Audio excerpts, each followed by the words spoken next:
Je disais à l'équipe tout à l'heure, aujourd'hui c'est encore Pâques, c'est toujours Pâques.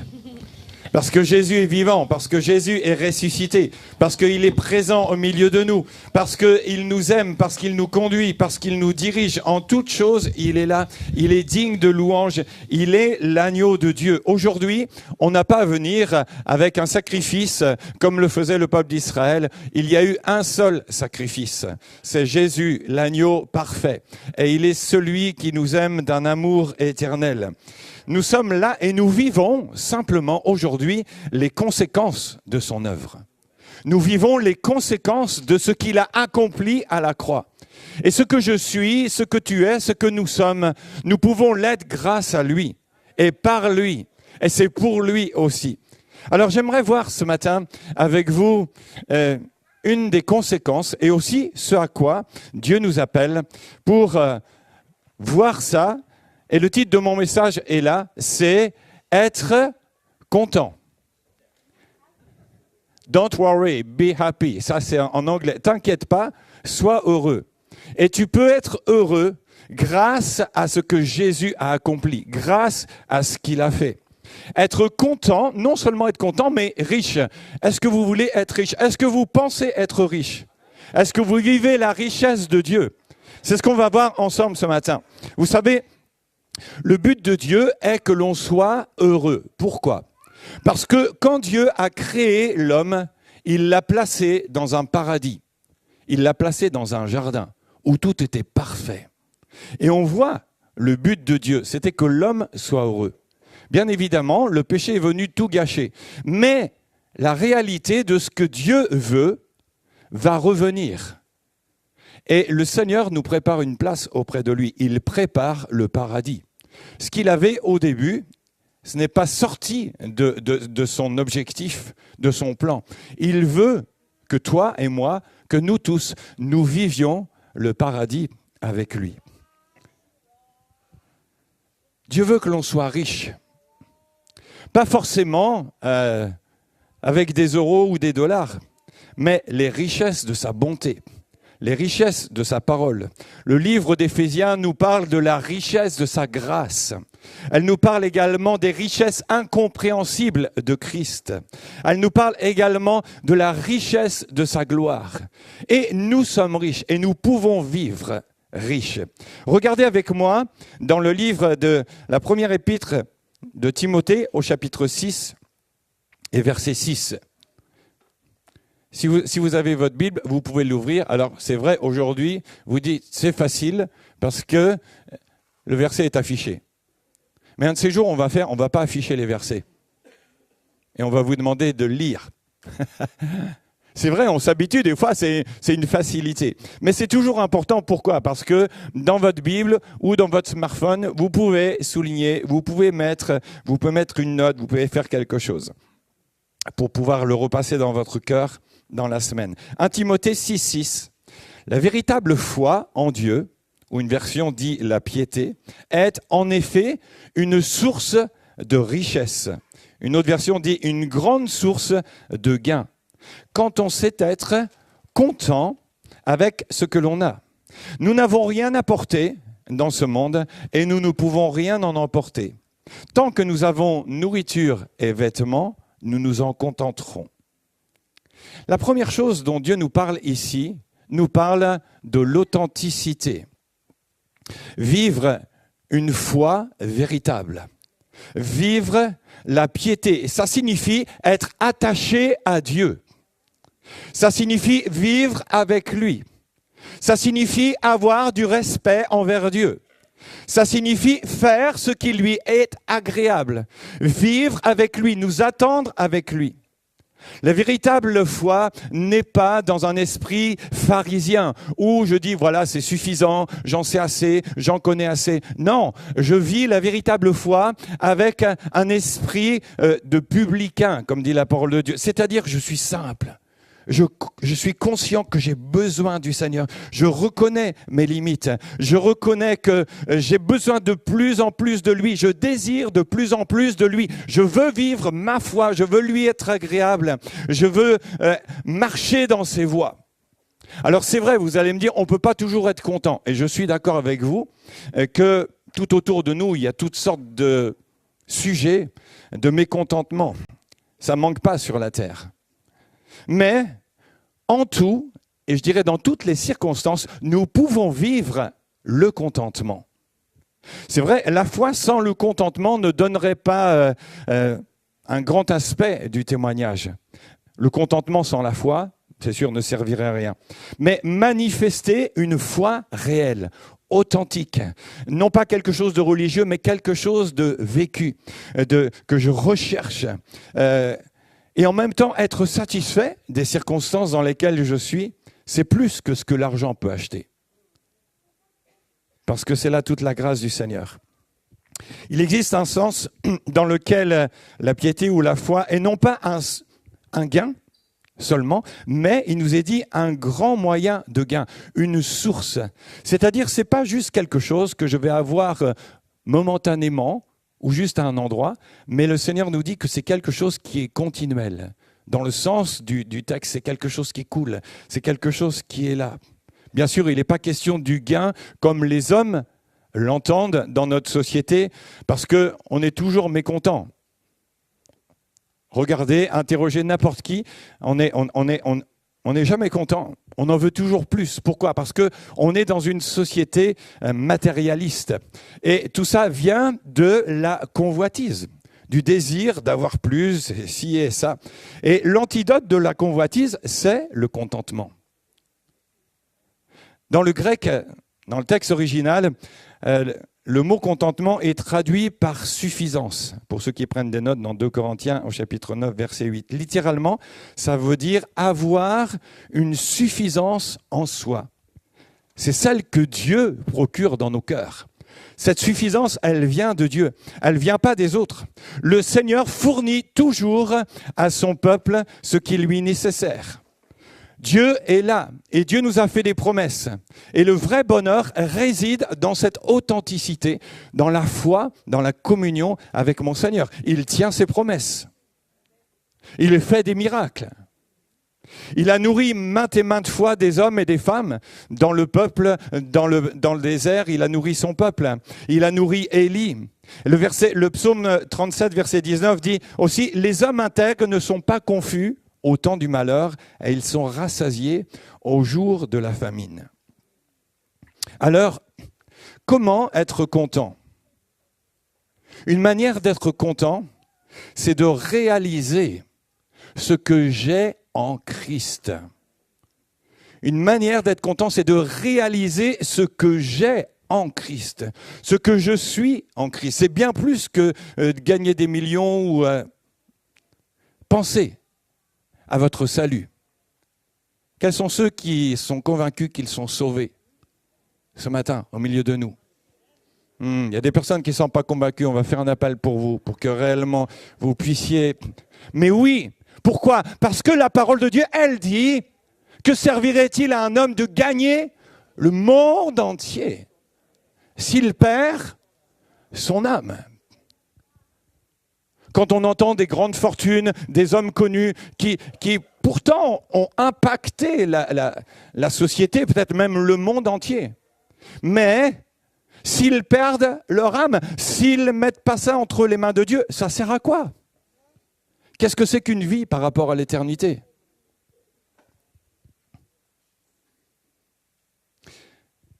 Il y avait un petit verset, non pas un verset, un petit refrain qu'on chantait il y a longtemps. Ça fait longtemps que je ne l'ai pas entendu, mais il est toujours resté dans ma tête. Ça faisait « Je suis heureux car Jésus m'a sauvé. Dans son amour, il m'a tout pardonné. Voilà pourquoi je me mets à chanter. Je suis heureux car Jésus m'a sauvé. » Waouh, c'est court. Mais là, il y a toute une promesse, il y a quelque chose, tu te lèves le matin, tu chantes ça, t'es bien. Je suis aimé, je suis choyé, je suis gardé, je suis protégé. Je suis comme la prunelle de Dieu. Personne ne peut me toucher. Mon avenir est garanti. Mon éternité est assurée. Mon bonheur Ma vie, waouh, je dis, ça c'est une richesse tellement forte. Je parlais d'Éphésiens tout à l'heure, mais vous relirez dans le premier chapitre d'Éphésiens les expressions qui sont là. En lui, par lui. Il y a une douzaine d'expressions. Et vous verrez, prenez ce premier chapitre d'Éphésiens, lisez-le cette semaine. Vous allez voir combien vous allez être renouvelés, fortifiés. Colossiens au chapitre 2, verset 10 dit aussi, vous avez tout pleinement. Vous avez tout pleinement en Christ, qui est le chef de toute domination et de toute autorité. Le texte original dit ici, quand il dit vous avez tout pleinement, il dit vous êtes accomplis en lui. C'est ce que ça veut dire. Là, actuellement, tu es en route, tu es en chemin. Mais quand tu es en Christ, tu es accompli en lui. Dieu te voit parfait en lui. Dieu te voit accompli en lui. Pourquoi ? Parce que Jésus lui-même a dit à la croix du Calvaire, tout est accompli. Le passé, le présent, l'avenir, il a tout englobé dans son sacrifice. Et ici, ça attire l'attention d'une façon très vive sur l'imperfection en dehors de lui. C'est-à-dire, dès lors que je vis quelque chose en dehors de Christ, je suis voué à l'échec. Dès lors où je le vis en lui, je suis là, béni, encouragé et accompli en lui. Jean, chapitre 1er, verset 15, dit « Nous avons tous reçu de sa plénitude. » Nous avons tous reçu. Personne ne peut dire ici qu'il est moins avantagé que son frère ou sa sœur. Tu peux dire à ton voisin et ta voisine aussi, j'ai autant que toi en Dieu. J'ai autant que toi en Dieu. Même si tu as des soucis, même s'il y a des choses dans ta vie qui ne vont pas encore. Je peux dire, dans mon imperfection, Jésus est ma perfection.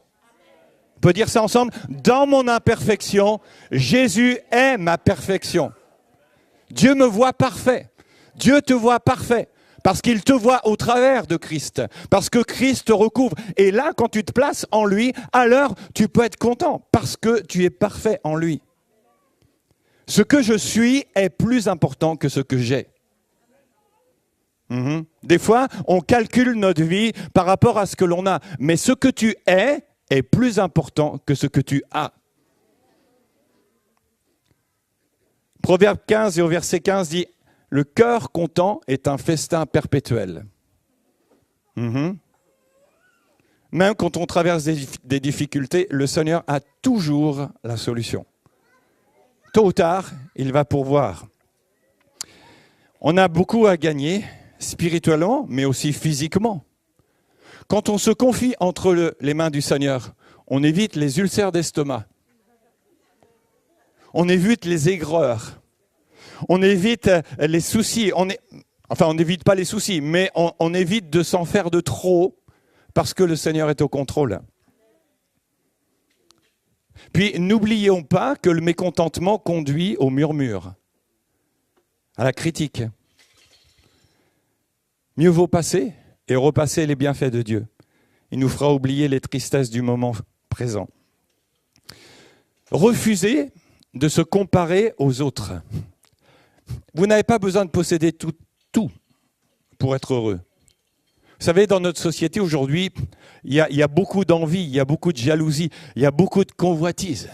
Ah, lui, il a acheté telle voiture. Waouh, BMW, trop bien, mais il faut que j'aille la même que lui. Même, je vais prendre le modèle au-dessus. En mettre un petit peu plein la vue, regarde un petit peu aussi.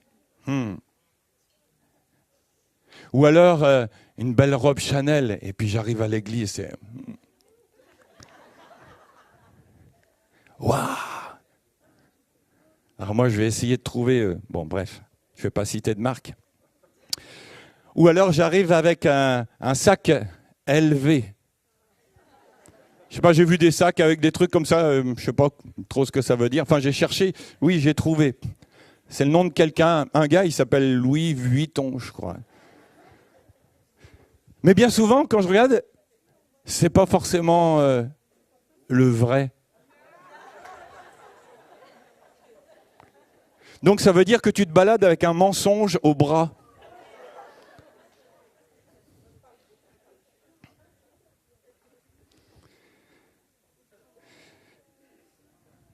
Si vous ne pouvez pas vous réjouir aujourd'hui de ce que vous avez, vous allez être malheureux une bonne partie de votre vie. Apprenez à admirer et à vous réjouir de ce que le Seigneur vous donne déjà. La valeur de ce que vous possédez n'a absolument rien à voir avec votre propre valeur. Aux yeux de Dieu, tu as beaucoup plus de valeur que tout ce qu'il peut y avoir dans ce monde-là. Vous savez, on peut être millionnaire et minable, et on peut être pauvre et superbe, et heureux, et content. Ne jugez pas la valeur d'une personne par rapport à la valeur de ses possessions. Tout est relatif. Un jour, il y avait un papa fortuné qui habitait dans une grande propriété et il veut donner une leçon à son fils. Et il lui dit, écoute, il dit, mon fils, on va partir tous les deux en voyage et puis je vais t'emmener dans un pays afin que tu puisses voir à quel point les pauvres peuvent être pauvres. Et là, ils partent dans un pays au bord d'une mer, dans une ferme, et il montre à son fils, voilà comment vivent les gens, qu'est-ce qu'ils ont, qu'est-ce qu'ils n'ont pas. Et puis le gamin, il regarde, puis au retour du voyage, il demande à son fils, il lui dit alors, il dit comment ça s'est passé. Il dit comment est-ce que tu as vécu ce voyage. Et le gamin de dire à son père, mais papa, c'était génial. Wow. Ah bon? Et il lui dit, mais est-ce que tu as vu à quel point certaines personnes peuvent être pauvres? Ah, il dit, ça oui papa, je t'assure. Il dit alors, qu'est-ce que tu as appris? Et le fils, il répond, j'ai vu que nous, on a un chien. Et qu'eux, ils en avaient 4. Il dit, nous, on a une piscine qui se prolonge jusqu'au milieu de notre jardin. Eux, ils ont une crique sans fin. Il dit, nous avons des lumières dans notre jardin. Eux, ils ont les étoiles, la nuit. Il dit, notre patio s'étend jusqu'à la cour. Eux, ils ont tout l'horizon. Il dit, nous avons un petit terrain sur lequel vivre. Eux, ils ont des champs à perte de vue. Il dit, nous achetons notre nourriture, mais eux, ils cultivent la leur. Il dit, nous avons les murs autour de notre propriété pour la protéger, mais eux, ils ont des amis pour les protéger. Et le père du garçon, il est là et il reste sans voix. Et puis son fils d'ajouter, il dit, merci papa de m'avoir montré à quel point nous sommes pauvres.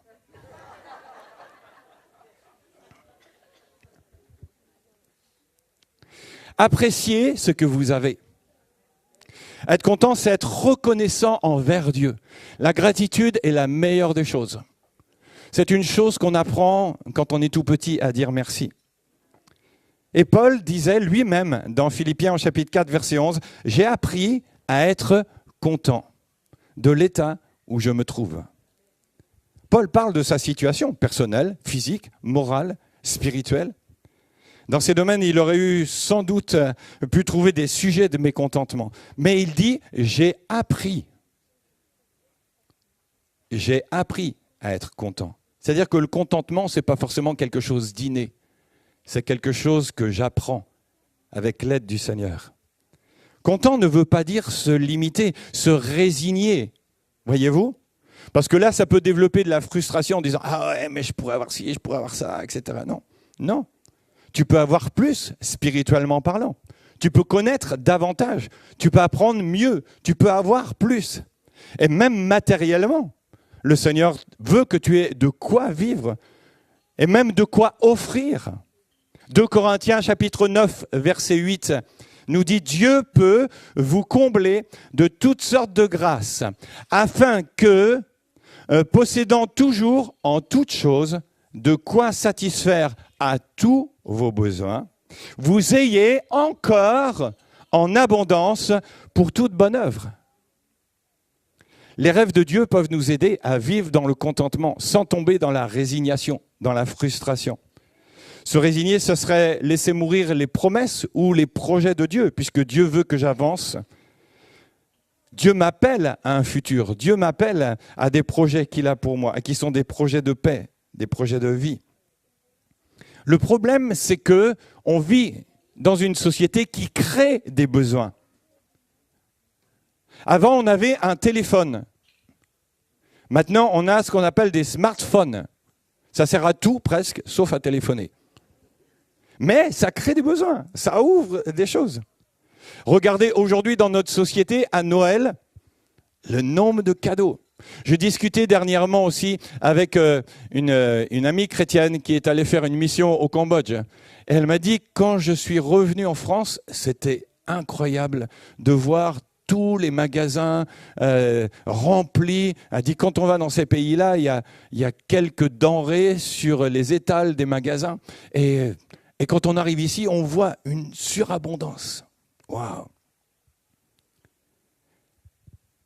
Souvent, on entend les gens, quand j'aurai ça, je serai heureux, je serai content. Ah, quand j'aurai telle chose, ah, ça va être bien, ça va être super. Mais c'est un raisonnement qui est faux. Parce que vous serez heureux un certain temps, puis après, il y a autre chose qui va prendre la place et il faudra autre chose. Ceux qui ont bien compris ça, c'est McDo. Parce que quand il va là-bas, avec les enfants, il y a un cadeau, il y a un jouet. Donc, les enfants, ils savent. Et automatiquement, ils ne vont pas aller là où il n'y a pas. Ils vont aller. Moi, quand j'étais môme, il y avait une célèbre lessive où on avait un jouet aussi dedans. C'était le même, c'est déjà le même principe. Donc, on voulait que maman achète la lessive Bonux, ça s'appelait à l'époque. Et pas une autre, parce que dans celle-ci, il y avait un jouet. Et la première chose qu'on faisait quand on arrivait à la maison, on ouvrait le carton et on allait fouiller dans la lessive pour sortir le jouet. Waouh! On a fait un sondage et on a demandé aux gens, différents types de personnes, combien est-ce qu'il vous faudrait pour être bien dans la vie, au niveau salaire. Quel que soit le revenu. Quel que soit le revenu. La personne a dit, si j'avais le double de mon salaire, ça irait. Du plus pauvre jusqu'au plus riche. Ecclésiaste chapitre 5, verset 10 dit « Qui aime l'argent n'en aura jamais assez. Et qui se complaît dans l'abondance ne serait jamais satisfait de ses revenus. » La parole de Dieu nous dit que l'amour de l'argent est la source de bien des maux. Il ne dit pas l'argent, il dit l'amour, l'argent. C'est-à-dire quand je vis pour ça. Quelqu'un a dit un jour à une grande dame, « Quand on n'a pas ce que l'on aime, il faut aimer ce que l'on a. » Être reconnaissant envers Dieu. Je veux dire merci Seigneur pour ce que j'ai. Merci pour ma maison, merci pour mon bien, merci pour ma voiture, même quand elle tombe en panne. Je dis ça parce que Manu est tombé en panne de voiture là. Mais c'est qu'il y en a une meilleure. Il y aura autre chose derrière. Je peux demander plus. Je peux demander au Seigneur même une maison plus grande. Si je vis dans un appartement qui est trop petit, je dis Seigneur, j'ai besoin de plus pour mes enfants. Je peux travailler avec de meilleures conditions, mais je suis reconnaissant de ce que j'ai actuellement, de ce qu'il y a. La multiplication vient de la reconnaissance. Regardez comment Jésus a fait lorsqu'il s'est retrouvé en face d'une foule et qu'il a voulu donner à manger à tout le monde. Il n'y avait pas grand-chose, 5 pains et 2 poissons. C'était ridicule, pas suffisant. Et vous remarquerez que nous n'avons jamais suffisamment pour pourvoir aux besoins des autres. Vous êtes d'accord avec moi? On a toujours besoin de plus. Mais qu'est-ce que fait Jésus? En face de ce qui est limité, il s'adresse à son Père et il rend grâce à Dieu. Et il dit merci au Seigneur. Et lorsqu'il dit merci à Dieu, le miracle se passe. À chaque fois que tu es dans l'insuffisance, remercie Dieu déjà pour ce que tu as et dis-lui, Seigneur, je te remercie, je compte sur toi et tu vas pourvoir à tous mes besoins. Deuxième point, comment être riche? Très simple, en aidant les autres. C'est une richesse. Dieu veut pas seulement nous bénir pour notre propre bénéfice. Il veut que nous puissions partager pour aider les autres. C'est l'objectif de Dieu. 1 Timothée 6 au verset 17 dit « Recommande aux riches du présent siècle de ne pas être orgueilleux et de ne pas mettre leur espérance dans des richesses incertaines, mais de la mettre en Dieu qui nous donne avec abondance toutes choses pour que nous en jouissions. Recommande-leur de faire du bien, d'être riches en bonnes œuvres, d'avoir de la libéralité, de la générosité, et de s'amasser ainsi pour l'avenir un trésor placé sur un fondement solide afin de saisir la vie véritable. Tout d'abord, ça s'adresse à qui?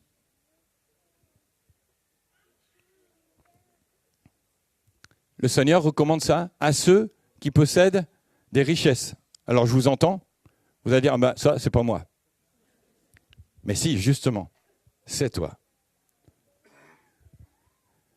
Si vous êtes français, vous êtes riche. Peu importe que vous viviez du RSA, que vous ayez un salaire, que vous ayez une retraite, si vous êtes français, c'est déterminé, vous êtes riche. Au regard de toute la population, vous faites partie des 2% des gens les plus riches de la Terre. Ce n'est pas moi qui l'a dit, c'est une donnée que vous pourrez retrouver. Aujourd'hui, en France, on a la sécurité sociale, on a les aides sociales, on a toutes les associations de bienfaisance, on est une terre d'asile. Vous avez remarqué, quand les gens viennent, dans quel pays ils viennent? Ils viennent dans ceux qu'on appelle les pays riches. Ils ne vont pas aller en Inde ou en Thaïlande ou en Égypte ou quelque autre pays. Pourquoi? Parce qu'ils savent très bien qu'ils seront dans la même condition. On est dans un pays riche. Nous sommes riches. La question c'est, est-ce qu'il est possible d'être riche sans pour autant être matérialiste? Ben oui, bien sûr. C'est possible d'être riche sans être matérialiste. On peut aussi bien être pauvre et cupide que riche et cupide. On peut être pauvre et satisfait, et riche et satisfait, et faire du bien autour de nous. Dieu nous parle ici, non pas de chiffres, mais il nous parle d'une attitude. Quand vous regardez la femme qui est venue au temple offrir son offrande, Jésus voit, et il n'est pas dit que Jésus regarde combien elle donne, ou combien les autres donnent. Il dit, il regarde comment il donne. Et cette femme-là, pourtant, ne met que 2 petites pièces, ce qui serait insignifiant par rapport aux autres. Mais Jésus dit, elle a mis plus que tous les autres, parce qu'elle a mis de son nécessaire. Comment être riche? Sans pour autant être matérialiste, je vous donne 4 conseils ici. Le premier, ne soyez pas fiers de votre richesse, de ce que vous avez. Ne pensez pas que vous êtes meilleur parce que vous avez plus d'argent que votre voisin, que votre voisine.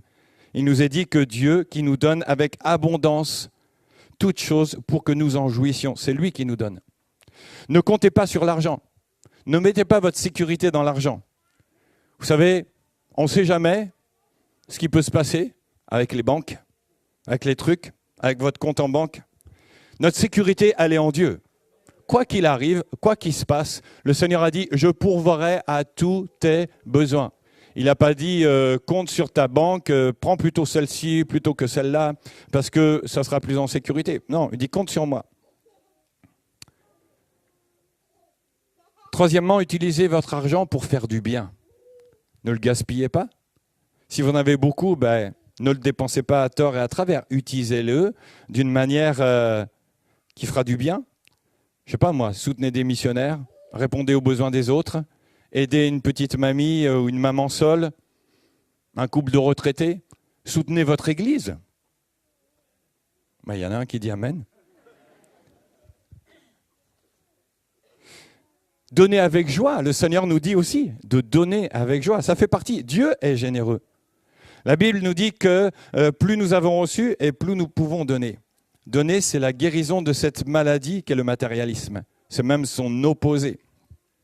La racine du matérialisme, c'est toujours obtenir, obtenir, obtenir. Donne-moi, donne-moi, je veux plus, je veux plus, je veux plus. Mais chaque fois que je donne quelque chose à quelqu'un, que j'offre, que j'apporte ma dîme, mon offrande au Seigneur, je casse justement l'emprise du matérialisme en disant « mais je peux faire sans ». De toute façon, tout ce que j'ai me vient de toi. Seigneur, ça te revient à toi. Chaque fois que vous êtes généreux, vous prenez une victoire spirituelle. Chaque fois que vous êtes généreux, vous prenez une victoire spirituelle. Comment est-ce que je peux être riche? En investissant pour l'avenir. Matthieu 6, 20 dit « Amassez-vous des trésors dans le ciel, où la teigne et la rouille ne détruisent pas, et où le voleur ne perce ni ne dérobe, car là où est ton trésor, là aussi sera ton cœur. » S'enrichir en investissant pour le ciel. Waouh! Là au moins, je suis tranquille. Il n'y aura pas de dévaluation, il n'y aura pas de krach boursier, il n'y aura pas de pénurie. Non. La Bible dit, nous n'avons rien à amener dans ce monde et nous ne pouvons rien emmener. Par contre, je peux investir dans le royaume de Dieu. Je peux investir avec mes biens dans le royaume de Dieu. Vous savez, à 3 reprises dans notre existence, nous avons les mains vides. Quand nous arrivons au monde, quand nous venons à Jésus et que nous lui donnons tout, et à notre mort. Nous n'avons rien à porter dans ce monde et nous ne pouvons rien emmener. Avant qu'il ne meure, Alexandre le Grand avait dit « Quand je serai mort, ne me bandez pas les mains, mais posez-les à l'extérieur de mon cercueil pour que tous puissent voir qu'elles sont vides. » Oui, ses mains avaient tenu un sceptre le plus orgueilleux du monde. Ses mains avaient manié l'épée des plus grandes victoires. Ses mains avaient été autrefois remplies d'argent et d'or. Mais là, quand il est parti, il a montré que ses mains étaient vides. On n'emmène rien. Tant que nous avons nourriture et vêtements, nous nous en contenterons. Seigneur, merci pour ce que tu me donnes. Notre Père Céleste sait ce que j'ai besoin à chaque jour. De la nourriture, des vêtements. Et puis, vous êtes bien d'accord avec moi que l'enfant de Dieu va d'abord chercher le royaume de Dieu, tout ce qui le concerne. Puisque la parole de Dieu nous invite, elle nous dit « Cherchez », dites-le avec moi, « Cherchez d'abord le royaume de Dieu. » Et, ok, dites-le fort avec moi, et, ok, toute chose, ça va dans tous les domaines de ta vie. C'est aussi bien sur le plan spirituel, que sur le plan matériel, que sur le plan familial. Toute chose. T'inquiète pas pour savoir avec qui tu vas te marier. Le Seigneur prévoit. Le Seigneur sait. Il y en a des fois qui s'inquiètent, mais le Seigneur est là. Dieu veillera à ce que tu aies ton nécessaire. Le mot traduit par vêtement, dans le texte original, signifie ce qui couvre.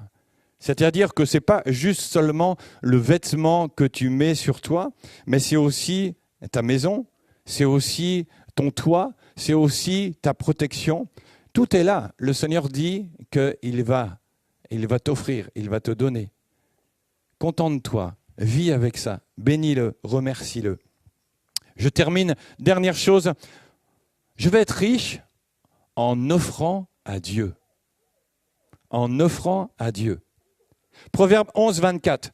Tel qui donne libéralement devient plus riche.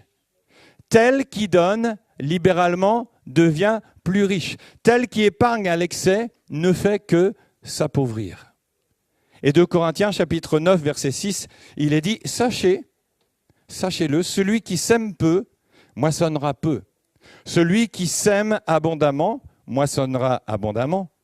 Que chacun donne comme il l'a résolu en son cœur, sans tristesse ni contrainte, car Dieu aime celui qui donne avec joie.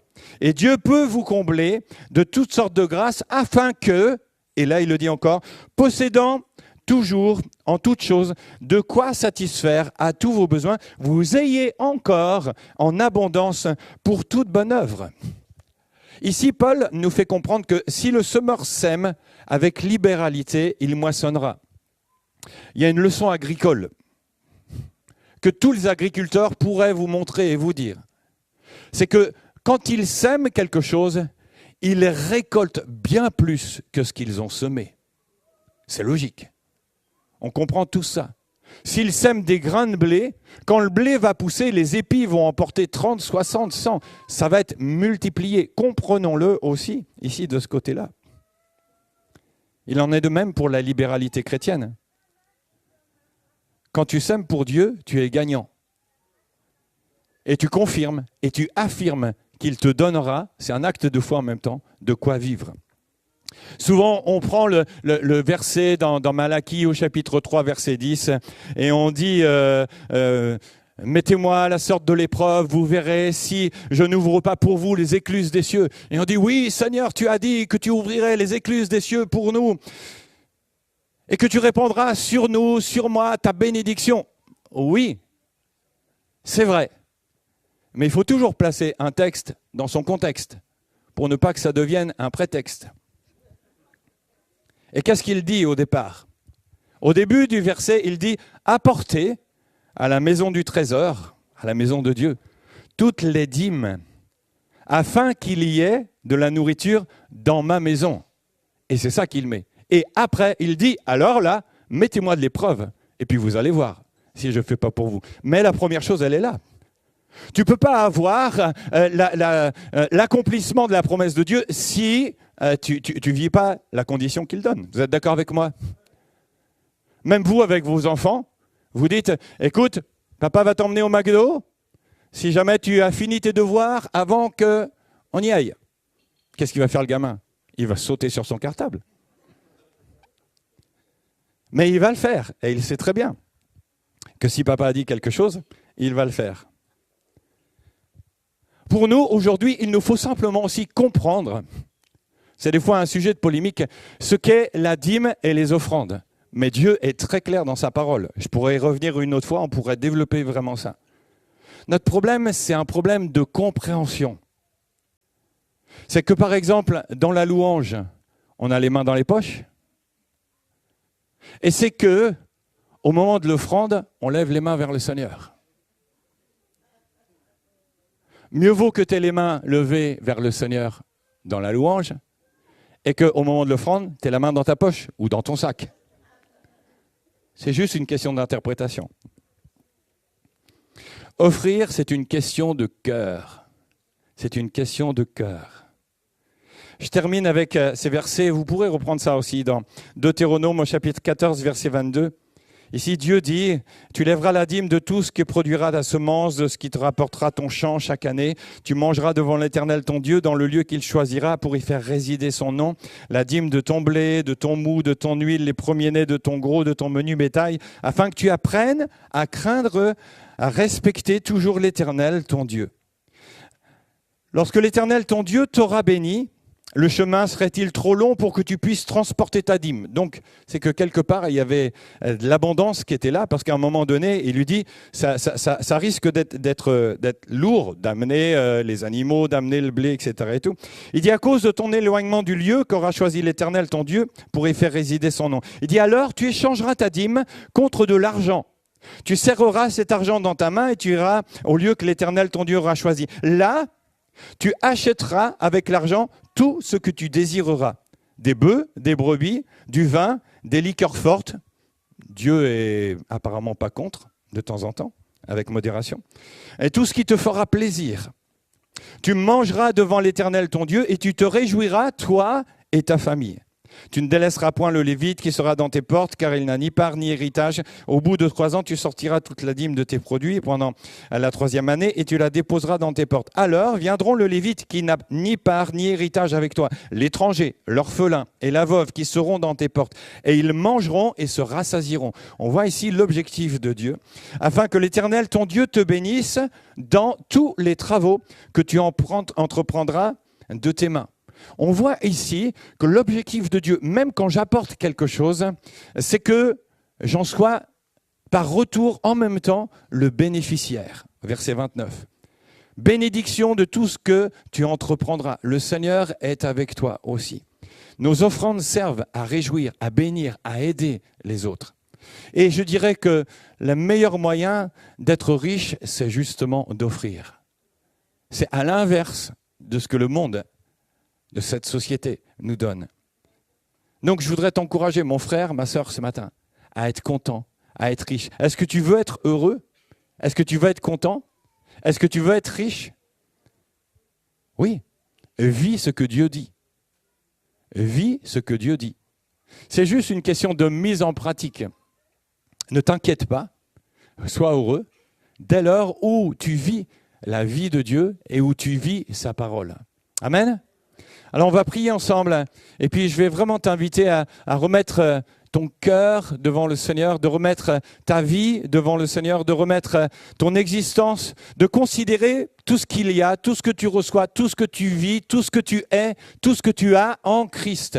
Nous l'avons dit tout à l'heure, nous avons tout pleinement. Et là, de cette manière-là, je veux aussi dire ce matin au Seigneur, Seigneur, oui, je veux vivre selon ta parole. Apprends-moi, aide-moi à être celui et celle qui va offrir, à être celui et celle qui va donner, à te faire confiance, à m'attendre à toi. Seigneur notre Père, nous sommes ton peuple et nous savons que toute ta parole est utile pour nous enseigner, pour nous instruire, pour nous éduquer, pour nous corriger. Encore ce matin, on est là et on sait, parce que tu nous le dis dans ta parole, que tu veux notre bonheur, que tu as pour nous des projets de paix et de bonheur. Nous savons, Seigneur, que tu as pour nous un avenir. Nous savons, Seigneur, que tu tiens nos vies dans ta main. Nous savons que tu prévois pour nous l'éternité. Nous savons qu'aujourd'hui, tu es fidèle et on veut être fidèle aussi avec toi. Aide-nous, apprends-nous à considérer, à ne pas marcher dans la mentalité de cette société, à ne pas vivre égoïstement, mais à rechercher le bien des autres, à rechercher le bien de ton peuple, à rechercher le bien de l'Église. Apprends-nous à vivre la libéralité, apprends-nous à vivre la générosité, apprends-nous à vivre avec l'intérêt de l'autre avant le nôtre. Je prie vraiment que ce matin, ta parole agisse dans nos cœurs. Je prie, cher Saint-Esprit, que tu nous aides à la mettre en pratique. Je prie afin que nous ne soyons pas des auditeurs oublieux. Je prie afin que tu nous aides à chaque jour à manifester cette vie qui vient de toi. Grandis, prends la place qui te revient. Toi, Seigneur Jésus, tu n'as pas regardé à tout quitter pour nous. Tu as quitté ton royaume, tu as quitté tes attributs divins, tu es venu, tu as donné ta vie, tu es mort sur la croix pour chacun d'entre nous. Si nous sommes là, c'est vrai, c'est parce que tu as donné ta vie. C'est parce que tu n'as pas regardé, tu n'as rien gardé. Tu as donné pour nous. C'est ton amour. Donne-nous d'aimer aussi comme tu aimes. Sensibilise nos cœurs et dirige-nous en toutes choses, afin qu'en tout, tu sois honoré et glorifié et que ton royaume soit manifesté dans nos vies pour ta seule et unique gloire, Père. On te le demande dans le nom puissant de Jésus et par la puissance de ton esprit dans nos cœurs. Amen. Amen. Que le Seigneur vous bénisse. Soyez heureux, soyez riches. Vous l'êtes. Vous l'êtes. Vous l'êtes. Souvent, le diable est un menteur. Enfin, il est, pas souvent, il est tout le temps. Il est un menteur.